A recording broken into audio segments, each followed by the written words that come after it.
नमस्कार शिक्षकों, आप सभी का बहुत बहुत स्वागत है आपके अपने करंट हेवन के यूट्यूब चैनल पर। आशा करते हैं कि आप लोग बेहतरीन होंगे। यहाँ पे आप लोग को मैं यह पूरे डिटेल में बताने वाला हूँ कि डीएलएड के एग्ज़ाम कब तक होंगे और प्लस उसकी स्ट्रेटजी किस प्रकार से हम लोग का रहने वाला है, क्योंकि बहुत जल्द ही हम मैथ के डीएलएड के 4th सेमेस्टर के मैथ के क्लास भी मैं स्टार्ट कर दूँगा। धीरे धीरे सारी क्लासेस आना स्टार्ट हो जाएंगी।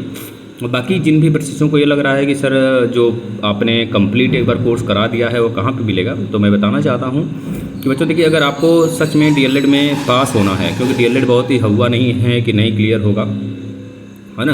तो क्योंकि डीएलएड में बैक बहुत आता है, बच्चे परेशान होते हैं। इस वजह से मैं डीएलएड के सभी सेमेस्टर के मैथ के, साइंस के और आपके जो एसएसटी के हैं और प्लस डीएलएड 3rd के और 2nd के तो मैंने पूरे कंप्लीट करा रखे हैं। हर एक सब्जेक्ट कंप्लीट करा रखा है। प्लस जितने प्रीवियस ईयर पेपर हैं आपके मैथ के, साइंस के, कंप्यूटर के, जिस भी सेमेस्टर में कंप्यूटर साइंस मैथ आता है उसके सारे के सारे, यानी कि हर साल का तो मैं कराता ही कराता हूँ। जब आप पेपर दे कर आते हो तुरंत मैं करा देता हूँ उसका प्रीवियस ईयर पेपर।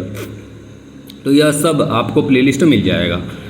आपको एसएसटी इतनी शानदार तरीके से DElEd 4th semester, 3rd semester, 2nd semester की पढ़ाई गई है, जितने भी सेमेस्टर में हैं, है ना। आप कह नहीं सकते, सच बता रहा हूँ। अगर पढ़ लीजिए तो आपका यूपी टेट क्लियर हो जाए। यूपी टेट में उससे बाहर नहीं आता एसएसटी में। अगर आप डीएलएड के सभी सेमेस्टर को अच्छे से पढ़ लेना, यूपी टेट के जो भी क्वेश्चन आएंगे उससे एक भी क्वेश्चन बाहर नहीं आएगा, बल्कि आपका 60%, लगभग 55 और 60% के बीच में आपका सुपर टेट के लिए भी तैयारी हो जाएगी। तो लेकिन आप लोग चाहते नहीं ना, आप लोग को लगता है सब कुछ अलग अलग है। अलग कुछ नहीं, मैथ का मतलब मैथ। तो पहले तो मैं ये बात कर लेता हूँ आपके एग्ज़ाम कब तक हो सकते हैं। देखिए, रिजल्ट आने के बाद आपके पास समय नहीं रहेगा, बच्चे दौड़ना शुरू कर देंगे, सर एग्ज़ाम कब तक होगा, एग्ज़ाम कराइए, प्रेशर डालना, धरने करना, है ना, दबाव बनाना, ये सब बच्चे शुरू कर देंगे। तो आप लोग एक तरह से उन बच्चों के लिए तो फ़ायदा ही होगा ना, जो 10 दिन पहले पढ़ के निकाल लेते हैं। हम जैसे लोग 5 दिन पहले भी अगर सभी पेपर है ना, 5 दिन बाद भी है, अगर 2 दिन बाद भी पेपर है, डीएलएड का हो, बीएड का हो, एमए का हो, बीएससी का हो, अगर पढ़े हैं आप अच्छे से इंटर तक, बीएससी तक, मतलब ग्रेजुएशन तक अगर अच्छे से किए हैं, तो उसके बाद आपको दिक्कत नहीं होती है। आपकी एफिशिएंसी इतनी हाई हो जाती है ना। बीटेक वगैरह वाले जो बच्चे होते हैं जो डीएलएड करते हैं, उनकी एफिशिएंसी इतनी हाई हो जाती है कि 2 दिन में, 3 दिन में सभी के सभी सब्जेक्ट को चाट डालते हैं।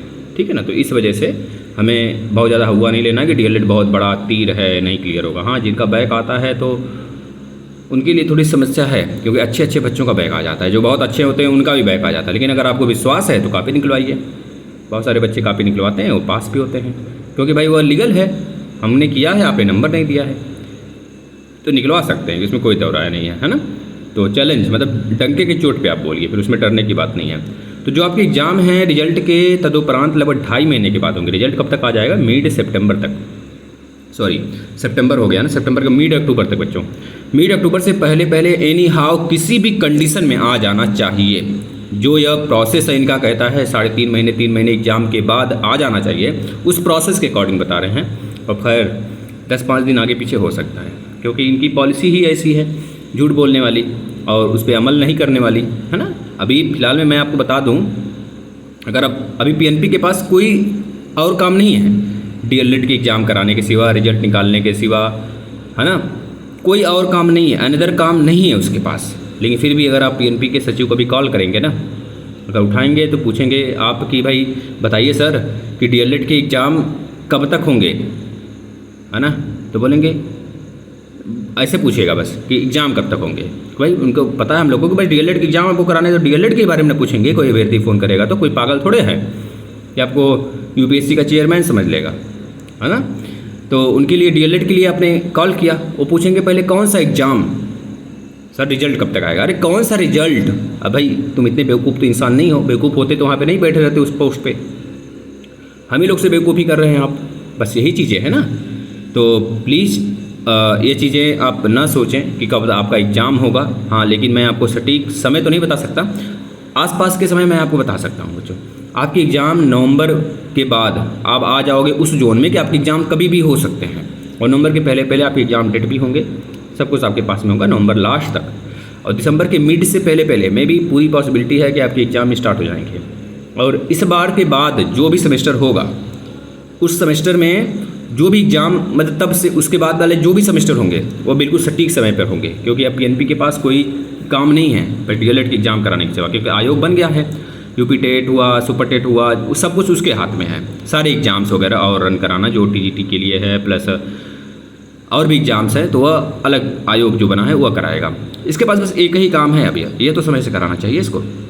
और दूसरी चीज़ यह, जो बच्चे कह रहे हैं सर बैक वाला भी एग्ज़ाम होगा, तो हाँ सभी बैचों के बैक वाले भी एग्ज़ाम होंगे, सभी बैच के बात कर रहा हूँ मैं, मतलब कि हर एक बैच, चाहे आपका 2013 के बच्चे के बैक वाले बच्चे हैं, अगर उनका बैक लगा है सेकेंड और फोर्थ में तो उनका एग्ज़ाम, चाहे 2014 वाले हों, चाहे 15 वाले हों, चाहे 17 वाले हों, चाहे 18 वाले हों, चाहे 19 वाले हों। अभी 21 वाले का तो एग्ज़ाम ही नहीं हुआ है फोर्थ का, है ना। तो ये चीज़ें, तो चाहे जिस भी बैच के हों आपका एग्ज़ाम फोर्थ सेमेस्टर का होगा, निश्चित होगा, इसमें कोई दो राय नहीं है।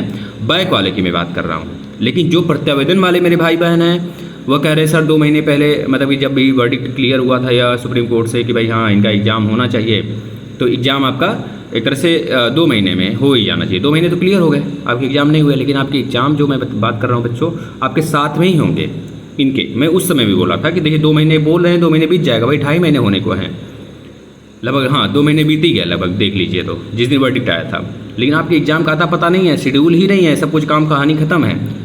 तो आप चाहे जिस भी सेमेस्टर के बैच के बच्चे हों, अगर आपका 3 बार बैक है तो आपके एग्ज़ाम आपके ऑड एंड इवन के अनुसार आपका होगा। अगर इस बार आपका सेकंड में या फिर फोर्थ में आपका 3 बार से ज़्यादा बैक है तो आपका एग्ज़ाम इस बार शेड्यूल किया जाएगा। और जिन बच्चों का सेकंड में भी बैक है और फोर्थ का पूरा एग्ज़ाम देना है, तो पूरी पॉसिबिलिटी है कि उनका सेकंड में भी बैक वाला भी देना होगा एग्ज़ाम और फोर्थ वाला भी देना होगा। मतलब आज सभी डाउट हम क्लियर करना चाहते हैं बच्चों, है ना, ये चीज़ है। और रह की बात जो ऐसे बच्चे हैं जो ये कह रहे हैं कि सर 2022 वाले जो बच्चे होंगे यूपी टेट में एलिजिबल होंगे कि नहीं होंगे, उनका क्लियर नहीं था। भाई एलिजिबल तो सभी बच्चे, अगर आज आप एडमिशन भी ले रहे हो तब यूपी टेट के लिए एलिजिबल हो, कोई दो राय नहीं। अगर बैक है तब भी आप दीजिए, यूपी टेट के लिए एलिजिबल है। जिस दिन आपने एडमिशन ले लिया, अगर आपने सुबह एडमिशन लिया है और शाम तक आ गया यूपी टेट का नोटिफिकेशन, तो आप वैलिड हो। यह चीज़ें इतना समझ लीजिए, यह क्लियर है। लेकिन सुपर टेट के लिए आपके सभी के सभी सेमेस्टर क्लियर होने चाहिए, रिजल्ट फाइनली नेट पे आ जाना चाहिए, तब आप एलिजिबल हो। ठीक है, सुपर टेट के लिए ये बातें थोड़ा सा समझने वाली थी, आपने अगर समझ गए आप तो बहुत बढ़िया है। अब आप सभी से एक रिक्वेस्ट यह भी है कि अगर आप लोग चाहें तो बताइए कब हम स्टार्ट करें डीएलएड फोर्थ सेमेस्टर के मैथ की क्लास। क्या 12 बजे जैसे क्लास आते थे, एक में आधे घंटे के आसपास का, लगभग पूरे आधे घंटे नहीं, 27 मिनट 28 मिनट 25 मिनट ऐसे छोटे छोटे क्लास लगाऊंगा हर एक टॉपिक का। मैं फिर से स्टार्ट करूँ एक नए सिरे से। जिन बच्चों को देखने का मन हो मैराथन सभी सेमेस्टर सेकंड का फोर्थ का, वो भी आ जाए, प्लेलिस्ट में वो देख सकते हैं, सब कुछ पढ़ा हुआ है। तो और कोई डाउट हो तो पूछ लीजिए। हाँ, एक डाउट आपका और भी है कि sir first second third fourth का एक साथ क्यों नहीं हो रहा है। भैया इसके लिए पिछली बार से ऑड एंड इवन लगा दिए हैं। अगर बच्चे दबाव बना दिए तो सभी सेमेस्टर के एग्जाम हो सकते हैं इस बार भी, है ना, लेकिन दबाव बननी चाहिए भरपूर तरीके से तब, अन्यथा कंडीशन में ऐसे ही कराते रहेंगे आगे। और आप लोग को देना है क्योंकि मजबूरी है हम लोग का, ठीक है ना। तो माफ़ी चाहते हैं अगर कोई ऐसा वर्ड बोल दिया हो हमने जो आपको बुरा लगा हो। वैसे बुरा लगने की बात ही नहीं होनी चाहिए क्योंकि भाई भाई हैं, क्या दिक्कत है। और अगली बात, कोई और डाउट हो तो आप कमेंट करिएगा, उसका जवाब दिया जाएगा।